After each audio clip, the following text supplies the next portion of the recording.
So I've been playing the Outriders demo the last few days, and I decided I would finally share my thoughts on the game with you guys. You know, there's a lot of people out there really hoping this game is a banger and is the Destiny killer. And I'll tell you guys right now, it's neither a banger nor the Destiny killer. And I think everybody should just hurry up and admit that the only thing capable of killing Destiny is Bungie themselves. And they're doing a bang up job at that, so we don't have to worry about them for now. I will say also, those who are praising Outriders like it is the Destiny killer need to just relax a little bit, because this game is far from that, and it's honestly very, very generic. And before any of you guys go drop a comment yelling at me about not liking the game, I also urge you to relax and just hear me out here. There's some good things about the game that I liked, and there's some not so good things that I want to discuss with you, so let's just get started. I figured I'd just kind of walk you through my thoughts on the game as I played through it, starting with the beginning.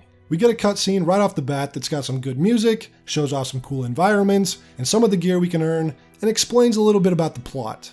The Anomaly came along and altered us forever, giving us powers and making us Outriders. It's a very vague, non-descriptive, and generic sounding plot, but it has the potential to be deep and interesting. I mean, look at Destiny. The Darkness, that sounded very vague and generic too, but Bungie has managed to actually make it interesting over the years.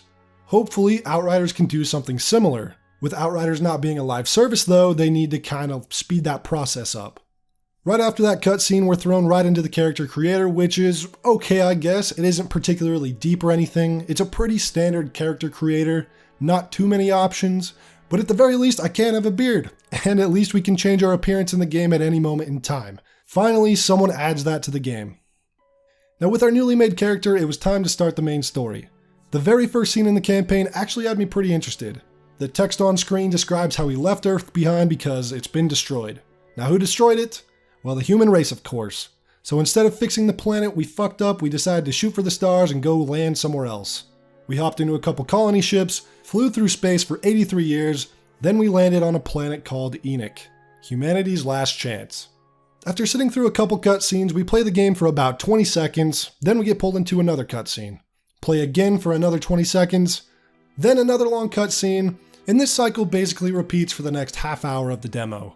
Look, I can appreciate the effort for trying to make cutscenes for the game, but to me there were just way too many of them and really made the game feel terribly paced. It just pulled me out of the action and the actual game way too much. It felt especially worse because the dialogue, the writing, and the voice acting was all so cheesy. At the very least, it's pretty bad, honestly, in my opinion. Some people have been talking about how it's a really good story so far, and I just gotta say, a lot of people must have very low standards for storytelling because this was very, very generic. And I hate to say it, but the cutscenes really started to turn me off from the game's story. When it comes to video games, I'm much more of a fan when developers stick with a show rather than tell style of storytelling. Games can actually do a great job of storytelling without a cutscene every 5 minutes. Games are great at telling stories through the visuals, through dialogue, and showing the player the story as they play the game. BioShock is a perfect example of that. There's practically zero cutscenes in that game, and they told a fantastic story. With Outriders, these constant gameplay interrupting cutscenes filled with just a bunch of exposition completely soured the experience for me. And again, it was especially because they were so poorly choreographed and directed and voice acted and just the corniest cutscenes I've ever seen. I didn't enjoy them much at all.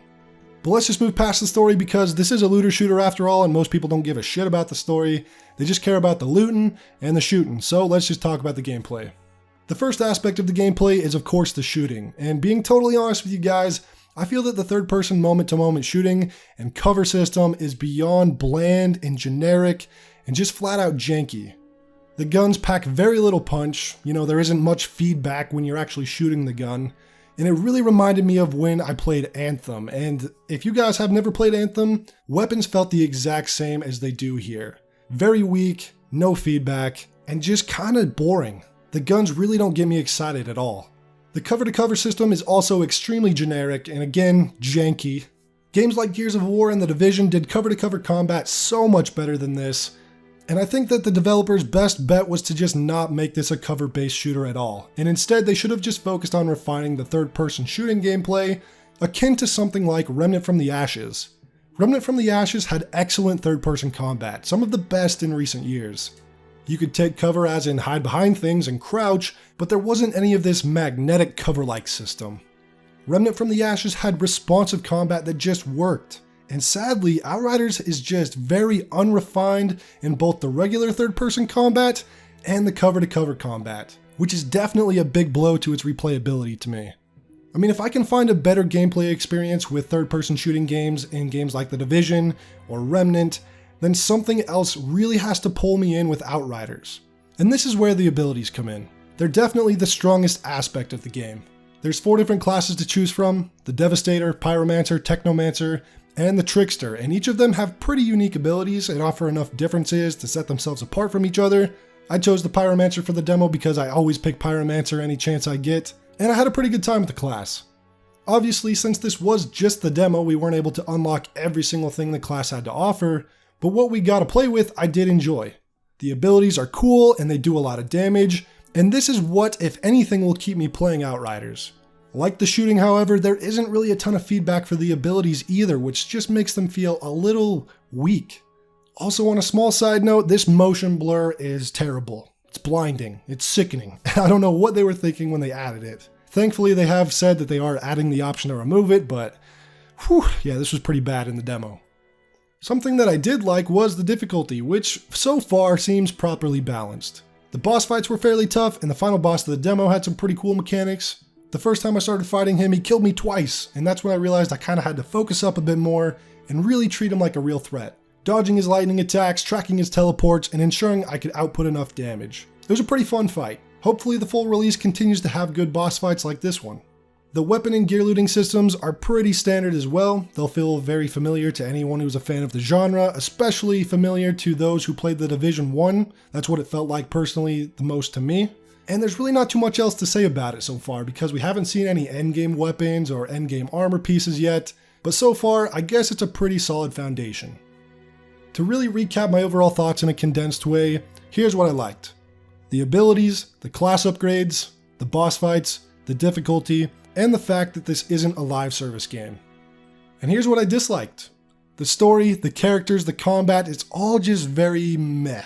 The third-person gameplay is very janky and unrefined, and honestly the game just doesn't stand out enough.